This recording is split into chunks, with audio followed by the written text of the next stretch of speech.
шинээр гэр оролтыг орон сууцжуулах тохиолдолд ерөөсөө өндөр давхар огт өгөхгүй. Дандаа энэ амны одоо орон сууцны хаусны юм төсөл байдлаар энэ гэр оролтуудыг цааш явахгүй. Энэ чинь өөрөө ямар ч эрэлт нийлүүлэлтэйгээ нийцэхгүй юм руу ингээд харанхуй хангал руу явж шít.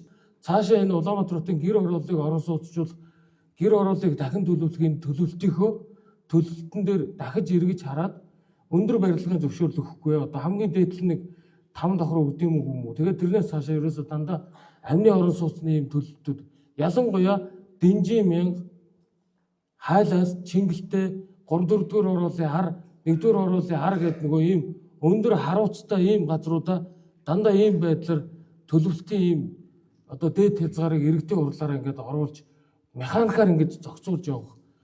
Тэгээ энэ дээр орон сууцны бодлогын газар ипотекийн бүтээгдэхүүнийг одоо цаашаа чиглэлийг нь хэдүүлээ залуурдаж гэр оролтыг орон сууцжуулах төсөл хөтөлбөр дээр амны орон сууцны одоо төсөл хөтөлбөрт орсон шалгарсан аж ахуй нэгжүүдэд өгдөг ийм нийслэлийн ипотекийн ийм шин журмуудыг боловсруулах ийм бодлогын баримтчгуудыг яралтай гаргаж ирээ.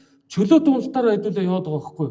Одоо тэр Дэнжин мянган бол аимшигын юу болгочлоо шүү дээ. Бетонын ширэнг.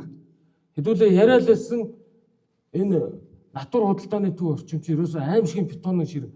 Тэгээ ямар ч нэгдсэн төлөвлөлт байхгүй.